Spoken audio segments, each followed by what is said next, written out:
Welcome to It's a New Day. My name is James Young. This week's show is about healthcare.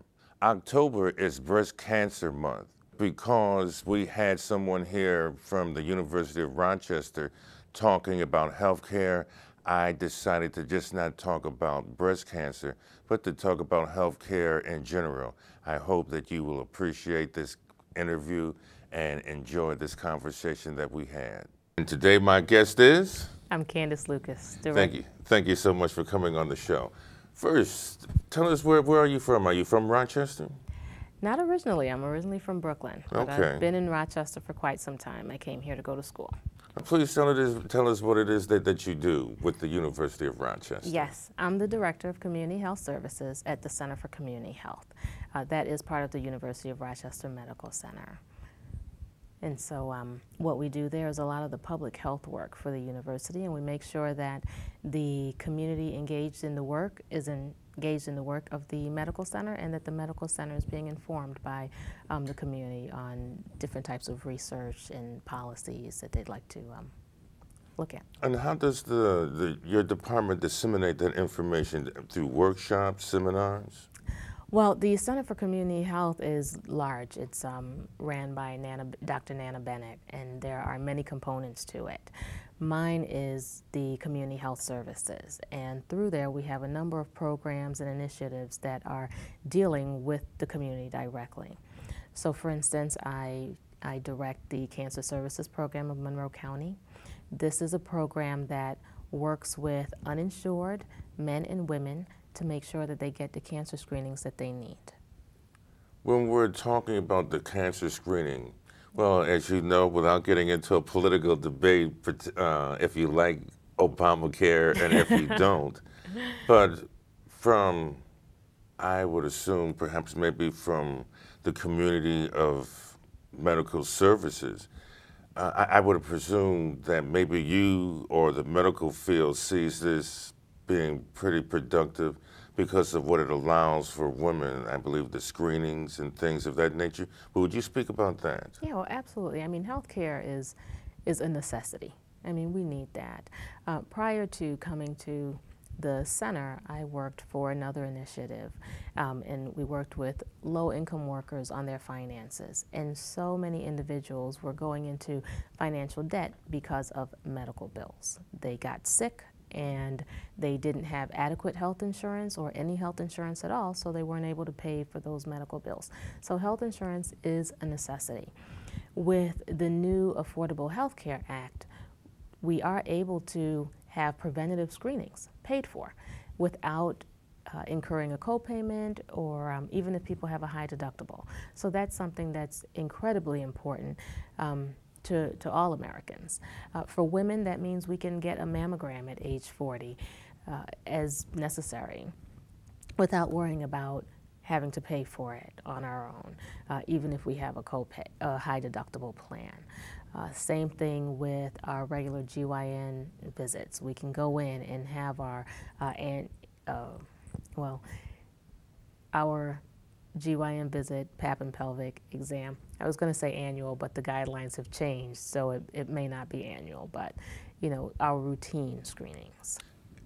And being able to have those services, what does that actually mean for patients and particularly women? Yeah, prevention is key. Okay. Okay, and it means that we can find things early when they're most treatable and beatable, especially when we're talking about cancer. With breast cancer, we want women to get screened at age 40, or if there's some sort of reason that they need to be screened earlier than that, we want them to know their bodies and know when they need to get screened. So women at average risk for breast cancer should start screening at age 40. And I'm talking about breast cancer because, of course, we know October is Breast Cancer Awareness Month. So if women haven't been screened yet, I definitely want them to get out there and get screened. For other services as well, you know, you're able to get these things paid for through your health insurance. And even if you don't have health insurance, there are services that are available, such as the Cancer Services Program of Monroe County. Since October is Breast Cancer Month, what are some of the things that women should do Early testing, I understand. What are things that women can do? What are things that they can look out for to, I believe, as you said, if you can detect this early enough, then maybe there are treatments that can be done. So what are some of the things women should do initially? Well, we want women to know their bodies. Okay. And that means know your breasts. What do they look like? What do they feel like? What's normal for you? So that if there's something that's not normal, we can recognize it early.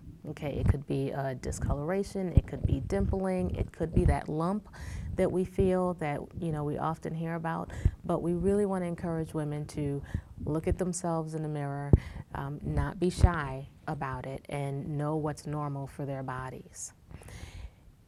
Once you turn age 40, we want women to get their mammograms. Okay, clinical breast exam with their GYN doctor or their primary care doctor, followed up by a screening mammogram. Okay, and again, we want women to know themselves, so doing self-breast exams, looking at their bodies, that's what women should really pay close attention to. Does the University of Rochester, do they work closely with the Jordan Health Center and other community centers in the community? Right.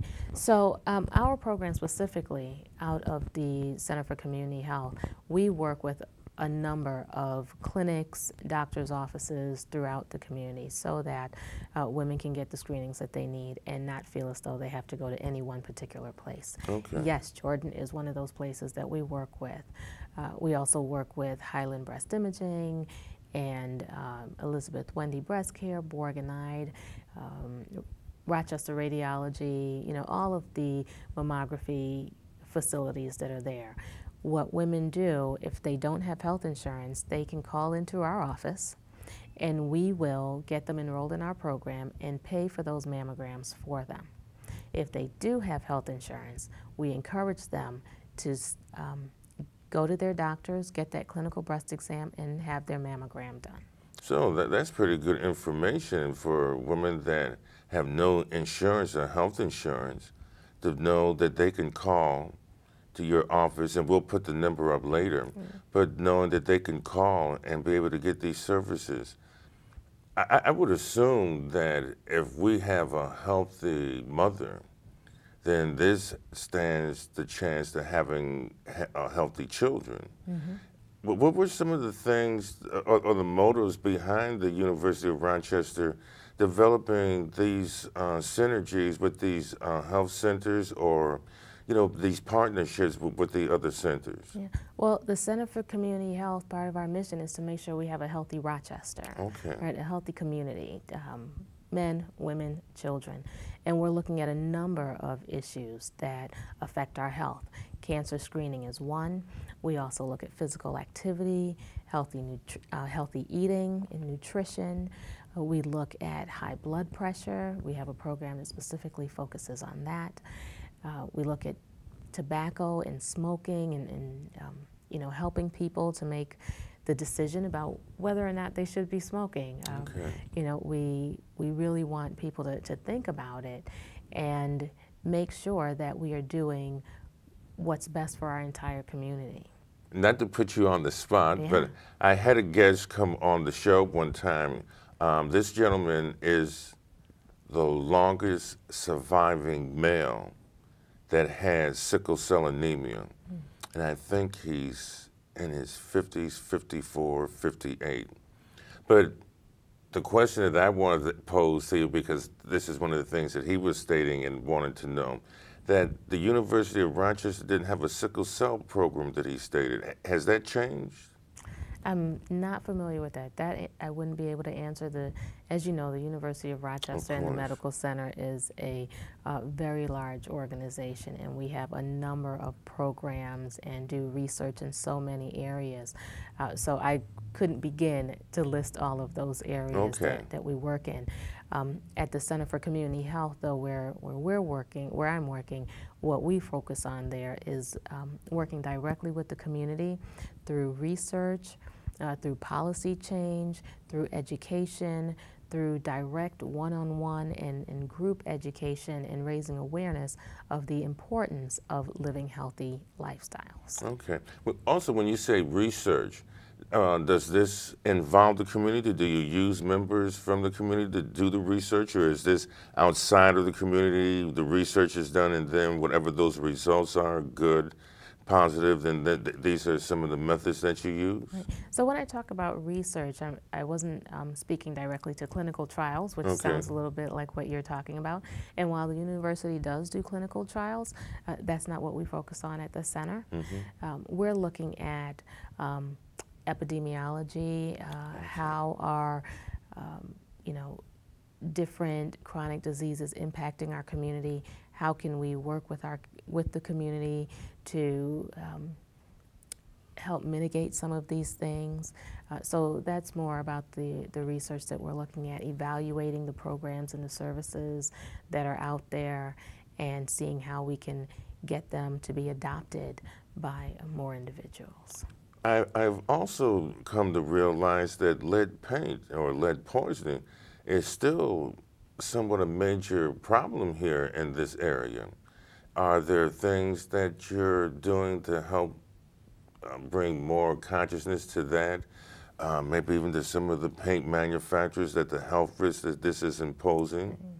There actually is a coalition to prevent lead poisoning, Okay. and that coalition is headed up by Finger Lakes Health Systems agencies, and they have been working on lead paint issues for quite some time. There have even been some policies that have been put into place that the county has adopted to look at the lead paint issues and making sure that homes that were built prior to a certain year are being upcapped and the paint is being removed and so forth. So that is something that I know the Finger Lakes Health Systems Agency has had a really laser vision on in trying to make sure that our kids are not being impacted by lead paint as much. You mentioned earlier about the university developing this program for the need of having a healthy community. It's because I've worked with other healthcare systems that I truly understand that mission and how important a healthy community is. Would you mind speaking a little bit further on that? Because I don't think that the community, the unfortunate thing is that when you're healthy, healthcare is the last thing that you're concerned about. Okay. And it isn't until you get dreadfully sick that now this is a major concern. Right. And because now that you're sick or the individual is sick, the cost to that illness could skyrocket, whereas if we had paid attention and if we had learned about health and the need to being healthy, of how we can prevent some of those things. And so would you speak about the need for a healthy community? Because I think sometimes, especially when you're living in poverty, sometimes your health is the last thing that you're concerned about. So. Absolutely. Prevention is key. I believe I said that before. And the more that we can do on the front end, alleviate some of the things that we need to do on the back end. And so we really want people to think more about the food that they're eating. Like you said, when you're living from paycheck to paycheck, maybe, getting McDonald's for dinner, it's cheap, it's fast. We're living fast lives. We have a lot of things going on. We don't have often access to the healthier choices in our communities. We don't have the money sometimes to buy the things that are healthier. So our default action is what's not healthy. It's fast food, it's candy and potato chips and things like that. So we really want people to think about it, and we want to look at ways so that there is access in the community. So how can our corner stores have healthier food? How can we have fruits and vegetables as opposed to candy bars and potato chips? How can we make our communities walkable or bikeable so that we are not just driving everywhere, but that we're getting a little bit more exercise by walking? And that's one of the initiatives that we also have at the center is Rochester Walks. This is a partnership between the Center for Community Health, the City of Rochester, and Action for a Better Community. And the city has identified 4 neighborhoods in in Market View Heights, Beechwood, Dewey Driving Park area, and Jefferson Avenue, where we are working with the residents in those areas to find walkable routes. We're looking at the lighting, we're looking at the sidewalk conditions, we're looking at safety in certain areas, and we are trying to encourage people to just walk in their neighborhoods, get to know each other again, get to know your neighbors, get to know what's going on around you. So we drive, you know, we get up in the morning, we drive to work or school or wherever we have to go, we drive back home, and because we don't feel safe, we stay inside and we don't know what's going on. So this is really a way to just get back out there and reclaim our neighborhoods and learn our cities and see what's beautiful, you know, right in front of us. So those are some of the things that we're doing, you know, really focusing on nutrition, healthy eating. If we're eating well, we prevent a lot of the chronic diseases that, you know, take hold of us in our later years. I know that we're talking about these things basically on the peripheral, but could you emphasize, because of my viewing audience, nutrition is something that all of us, I think, we have a tendency to overlook. And once again, because of the day schedule, money can be an issue. I know that meat is cheaper than vegetables.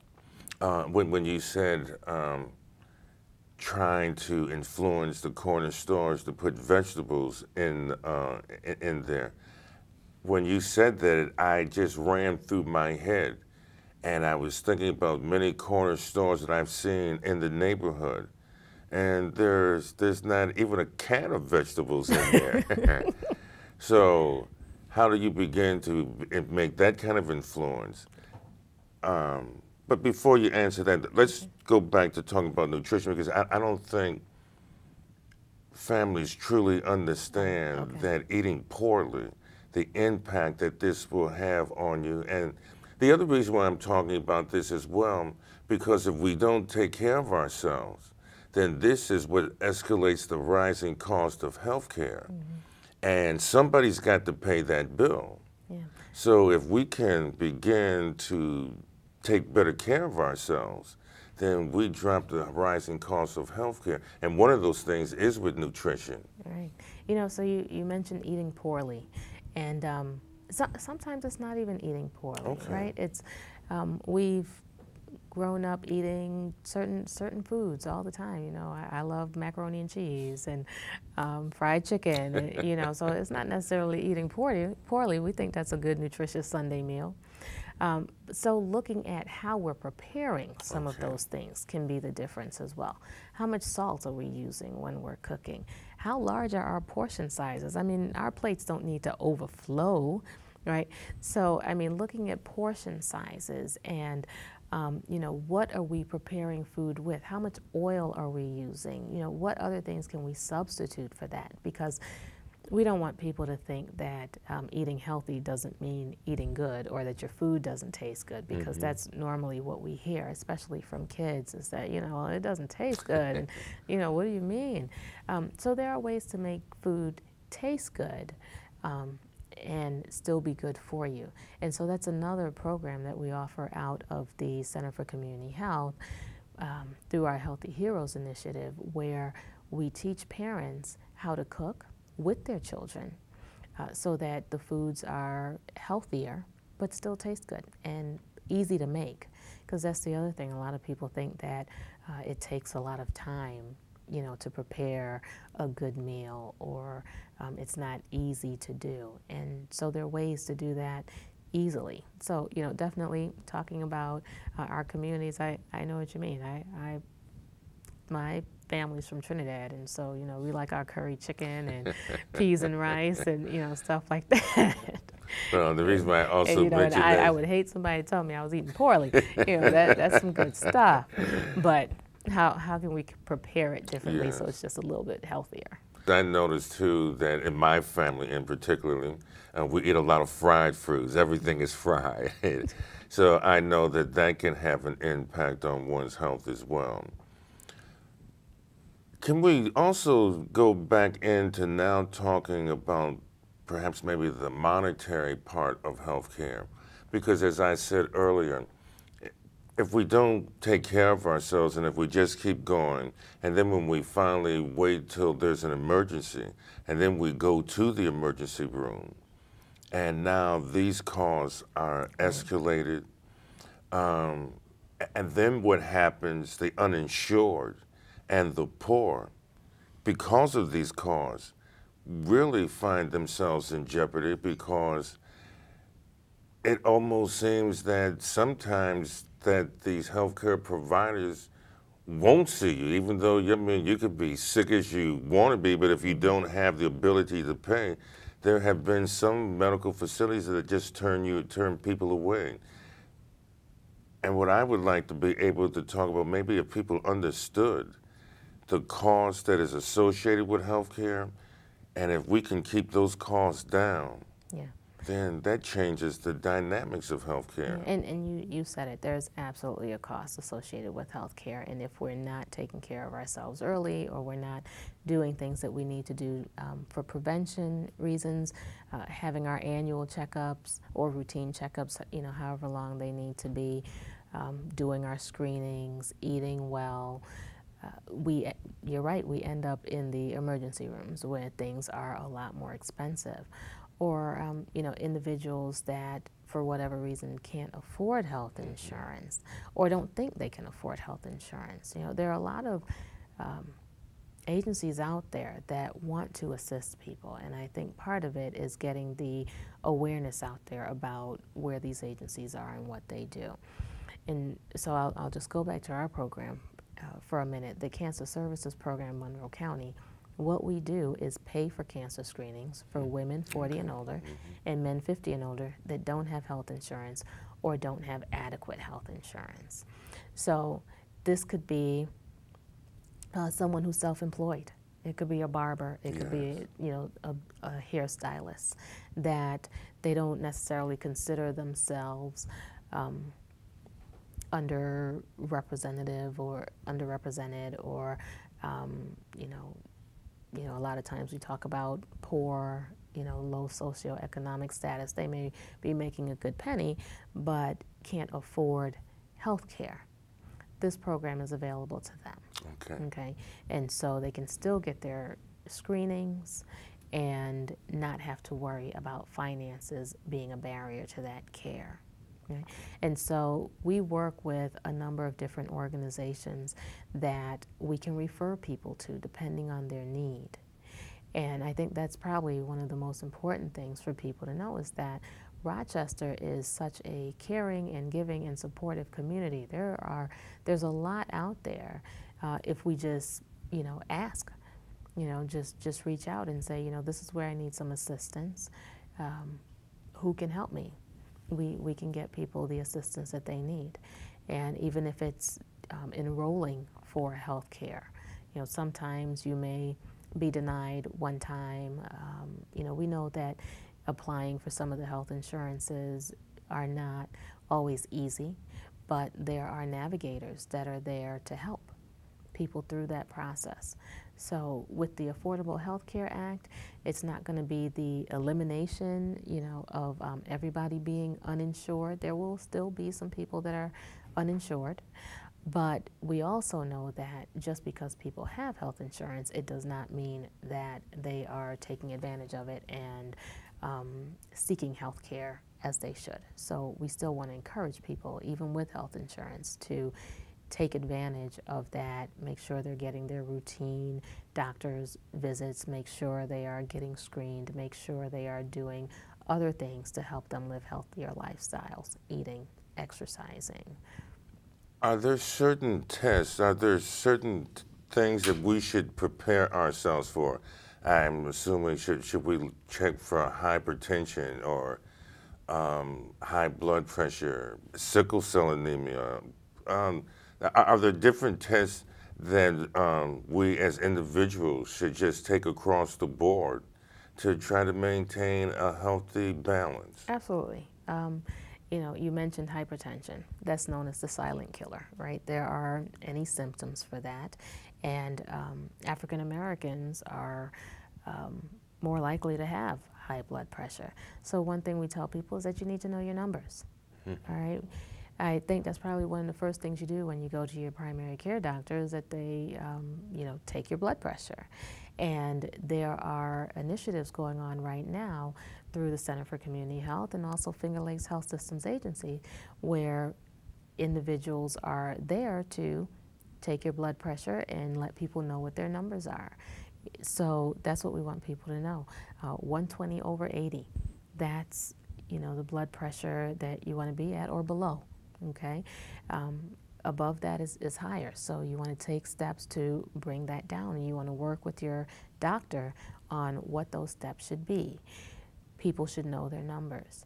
You talked about what other tests should you take? Definitely age-appropriate cancer screenings. Breast cancer, the earlier you find it, the more treatable and beatable it is.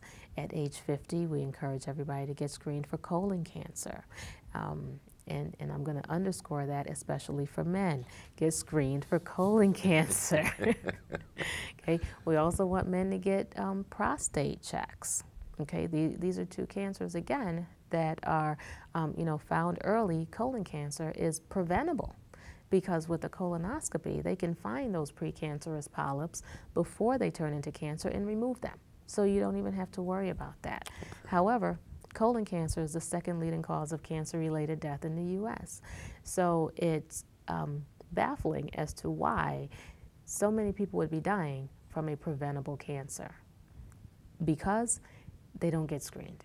And by the time they do get screened, if they start feeling something or experiencing symptoms, by then it's sometimes too late.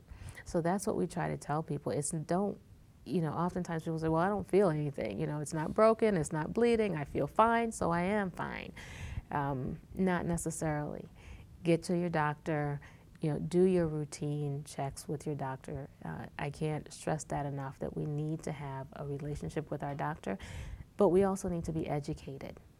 Like I said, with blood pressure, you want to know your numbers. And you want to have a conversation with your doctor. And if you're not feeling well and the doctor gives you an answer that you're not comfortable with, you need to question that. You need to ask. So it's not enough to just go in and, walk out and not know anymore after you left than before you went in there. But we really want people to be advocates for themselves as well, because when you go to your doctor, it's a relationship, it's a conversation, and we want individuals to be a part of that. Now, I would like for you to talk to men. Talk to men. We I look have, at the camera. I know we have the tendency not to want to go to the doctor. I mean, our ear fall off before we finally go to see the doctor. So perhaps maybe because this is what you do, maybe you can say something that will encourage men to start realizing that they are human and that they need to be tested and to do the early preventions as well. Yeah, I mean, the bottom line is we need our men. We need our fathers, our brothers, our uncles, our husbands. We need our men. And it's just senseless to lose them to preventable, diseases because they are too macho or stubborn or whatever the word is or the case may be.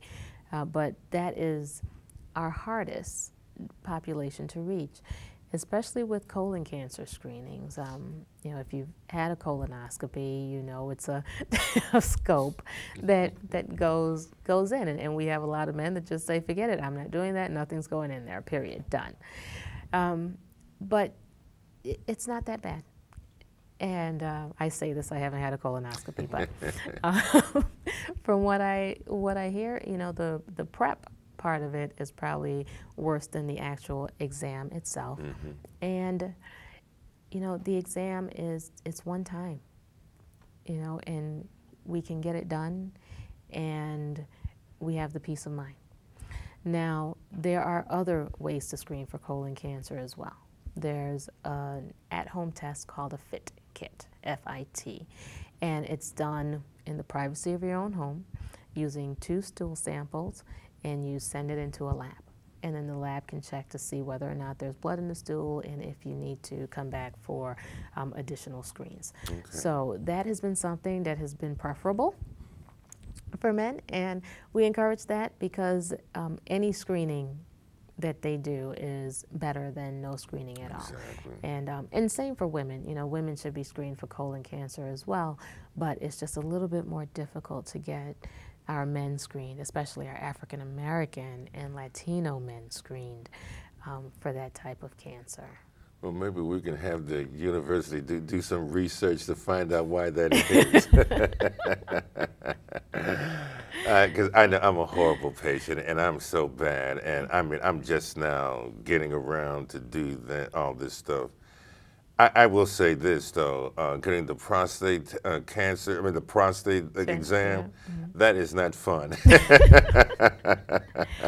know, I don't think any of these exams are fun. Mammograms are definitely not fun. Pap tests are definitely not fun, but they're necessary, and they're helpful, and they are the best tools that we have right now. And we want to be around for our families. We want to be around for our grandchildren. And we don't want to suffer unnecessarily, you know, sometimes because the pain and discomfort and the financial burden and the emotional burdens that go along with some of these diseases in the long run that could be prevented if we had just done a screening early. So we really want to emphasize that yes, it's uncomfortable. No, it's not fun. It might hurt a little bit, you know, but there are so many other things that we do during the day that hurt a lot more, but we do it anyway. I'm a woman. I have to wear heels all day. That hurts. You know, it really does, but I do it every day because that's what I have to do. So if I can do that every day and suffer that pain, I can get a mammogram once a year. There's a lot, there's another portion of this community that is basically ignored when it comes to health care, and it's the drug addicts. I mean, this is a population that is silent, that is invisible. But because of their lifestyle, they're at more risk pertaining to health than many other segments of this community. Is there a way, is there some outreach where perhaps maybe the university is working with organizations, or the university itself is looking at trying to, or at least being able to have it so that people that are on drugs, they will have the same access to being able to come and get the testing services and things that they need to? Is there information being sent to these people? Now, I know that they're probably high and healthcare isn't the first thing on their minds, but I think that that's another grave concern that healthcare professionals need to be trying to figure out. How do you reach this population? Yeah, we do very comprehensive outreach. Okay. And so in our outreach, we are hoping to target as many populations as possible. We do outreach through our churches, through the schools, through our community organizations. We work with, you know, a number of different people. We'll do group education, we'll do individual education. We try to find people wherever they are. So it's, you know, we hope that with all that we do and all of the education that we get out, that we are reaching the majority of the population that needs our services. We advertise on the radio, we have billboards, we do things on TV, we'll go door to door with flyers, you know, just a number of things. So hopefully that through that sort of comprehensive outreach and education, we are reaching, you know, as many people that need these services as possible. And I know with all of the different community agencies that are out there, there's a lot of outreach that's happening. Let's scare the young people half to death now. I don't want to scare anybody. Let's talk about STDs, sexually transmitted diseases. um, from what I've read, they're saying that the younger population has become the greater at-risk population for sexually transmitted diseases, and in particularly HIV. Are sexually transmitted diseases, are they on the rise? Well, that's a study that was just done by the county health department that just came out by the county health department not too long ago. I want to say it was earlier this year. And I know that that information was received loud and clear by the school district, and that the school district has put into place programs to try to combat that and work with the students around these sexually transmitted diseases. At the Center for Community Health, we have the Hillside Work Scholarship Program for the university, and there are quite a few enrichments that happen through there, and a lot of education with high school students around not just work, but their entire lives. You know, their home, their school, because we understand that it's a whole person, you know, that we have to deal with. And so we have some very talented individuals at the center that are working with the students around many issues. And then we also know that through the Hillside Work Scholarship Program, there are advisors in the schools as well that are working with those students. So I think the Rochester City School District has you know, embrace this information, and they're trying to make some positive inroads with it.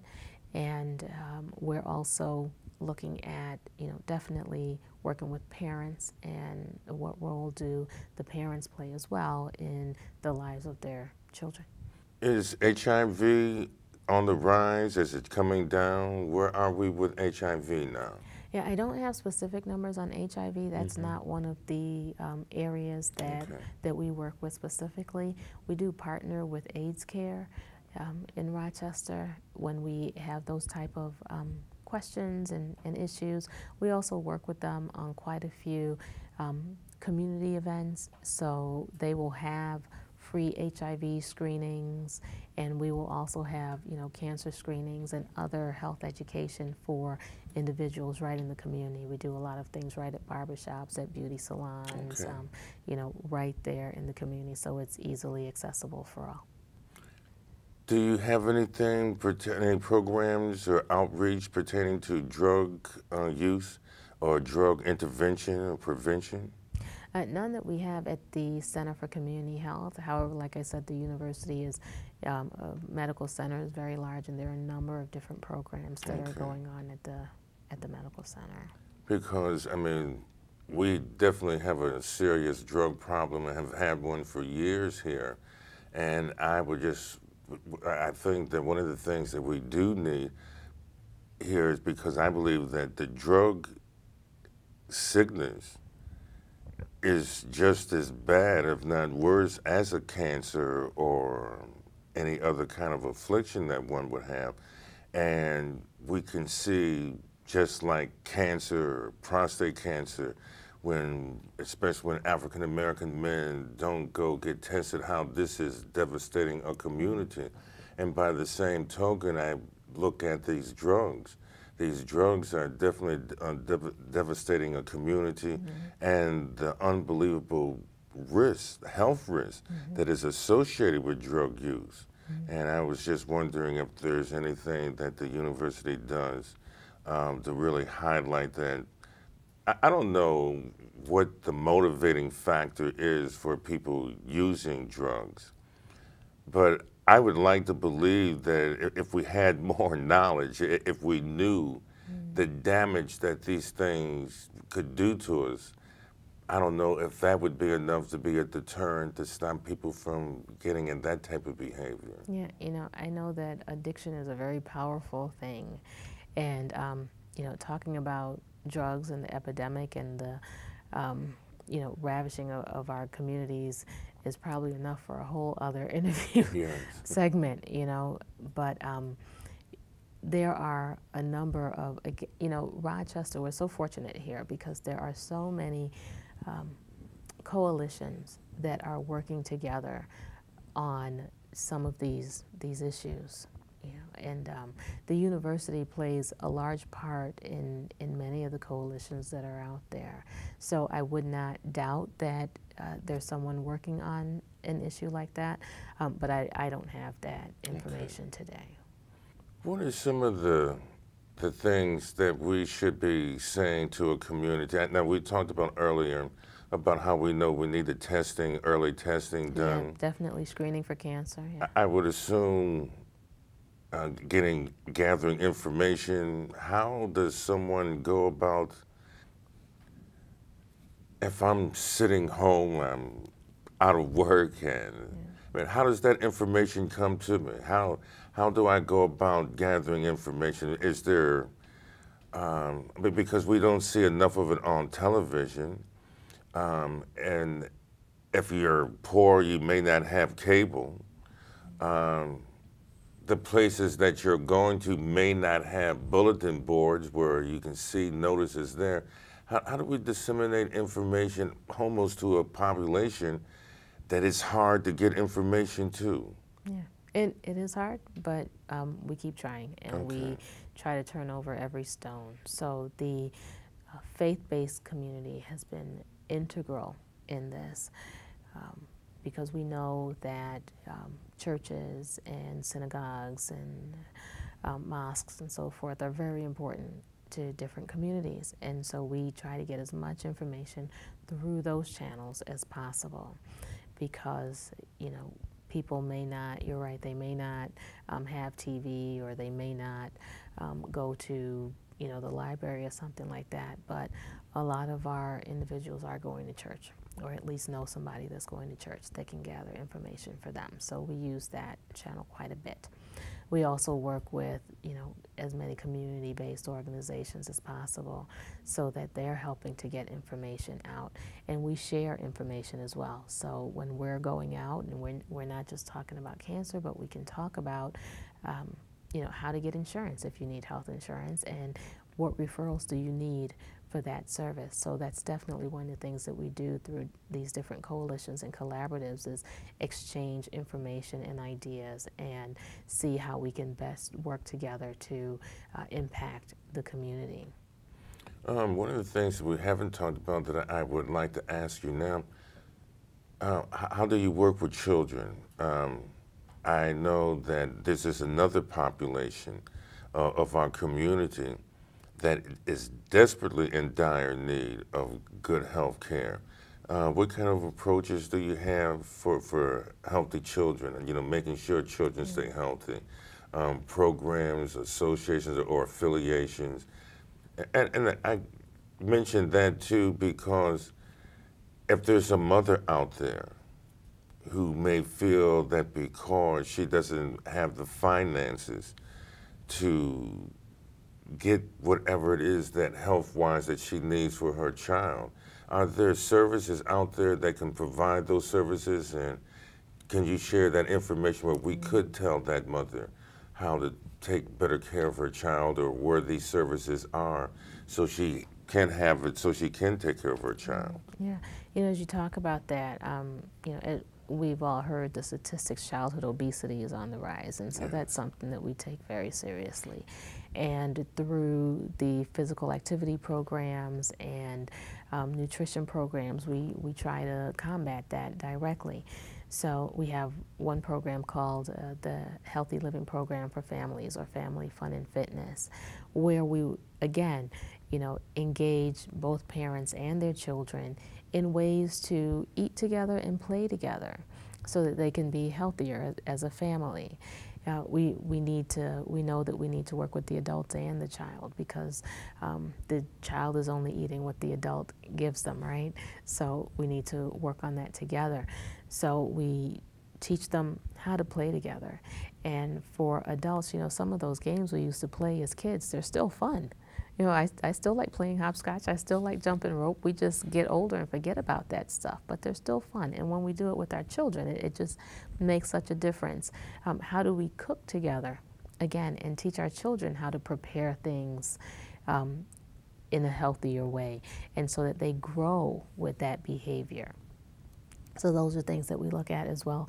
And we do that also with our Healthy Heroes program, which is, again, looking at parents and teaching them how to prepare food for their children and how to play with their children, and be it hula hoop or whatever, just being a little bit more active, getting up from in front of the TV. I think we all know 5210 now, right? Be a healthy hero.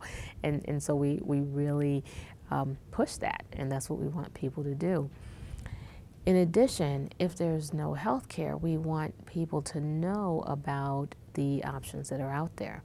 There are public health insurances, there's Child Health Plus, there's Family Health Plus, and these are things that people might be able to qualify for. They just need to work with a facilitated enroller, and we're happy to refer them to facilitated enrollers as well. So they can call our number, and I'll just say it, I know you're going to put it up at the end, but 224-3070, that's the number to the Cancer Services Program, and we have referrals for a lot of these different types of health insurances that are out there. Okay, very good. When you were talking about the assistance in the program of introducing parents of how to cook, along with the children, do people actually go into homes, or where's that done at? Do people actually come, like, say, to a seminar, and this is how they learn, or do you actually have people that go into the homes?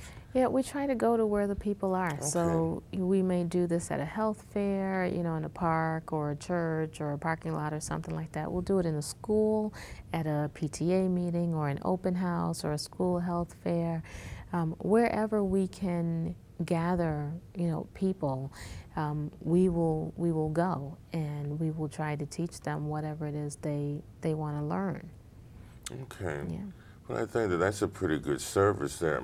But one of the things that I had noticed about Rochester is that we have this unbelievable safety net for people who fall through the cracks, where life gets in the way and things become difficult.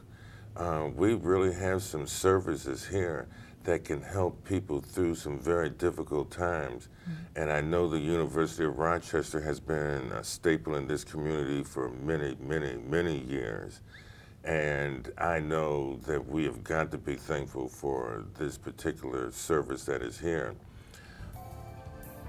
Any closing statements? Well, what are some of the things that you can say to us that will hopefully make us become better and become more conscious, health-wise? Well, for Breast Cancer Awareness Month, what I will say is that early detection is the best prevention. We want women to get screened. If you're age 40 or older and you haven't had your mammogram and your clinical breast exam yet for the year, please get that scheduled. If you do not have health insurance, please call the Cancer Services Program of Monroe County, and we will pay for that service for you. If you do have health insurance, it's paid for. So please go out there and get that. Please also think about what you're eating, how you're eating it, and the level of physical activity that you're having each week. We want people to do about 150 minutes of physical activity every week. Walking, jumping, jogging, playing. 150 minutes? How many minutes is that? 2.5 hours. Okay. Right. And that's it. So if someone just does 2.5 hours a week, yep, and that could suffice? Yes. Okay. Yeah, 2.5 hours a week. You can break that down however you like over the week, as long as it's in at least 10-minute segments, and moderate activity. But walking, running, hiking, just doing anything, just not sitting. We should have done this interview standing up. That would have been good. But we want people to just be active and think about, be creative. Think about ways that you can do that. Rochester Walks is definitely one of those ways. We want people to just get up and get out and walk around. And actually, we're having a ribbon cutting for our first walking route in Market View Heights on Thursday, October 11th. And it's going to be right outside of the public market at the Union Street entrance. So we want people to come out and walk with us. The Healthy Living Program, I didn't mention that one, but that's another program that we do, and we go right into the communities and we take physical activity to people.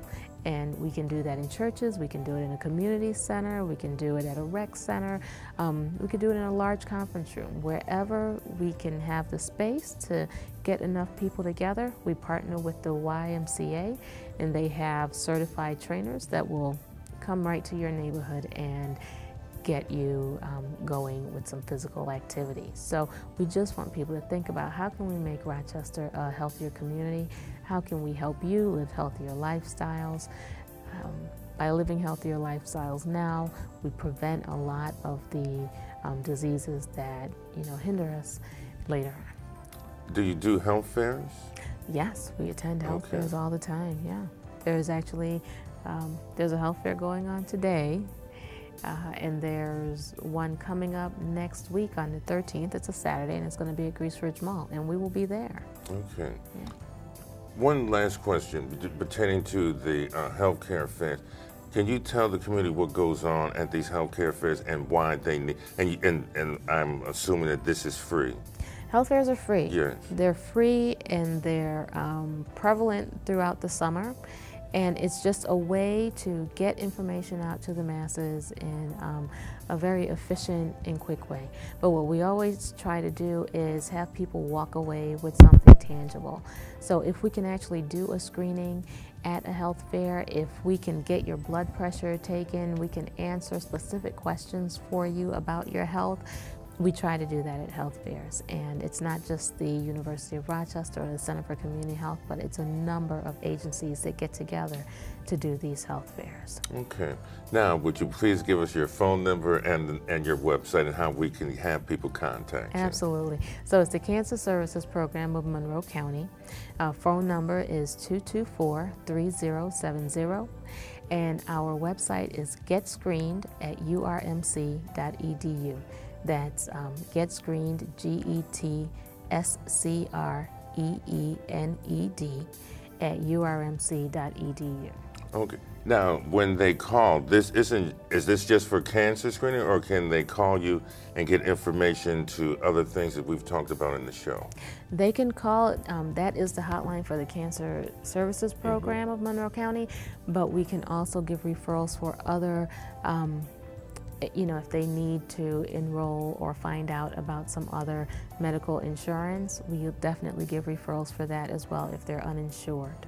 Okay, very good. And if they need assistance with any of the other programs at the Center for Community Health, we can direct their call for that. Okay, I appreciate you coming in here. Right. Thank you. Thank you so very much. This was a pleasure. Thank you. Thanks. My name is James Young. I look forward to seeing you next week. Be blessed, and always remember that it's a new day.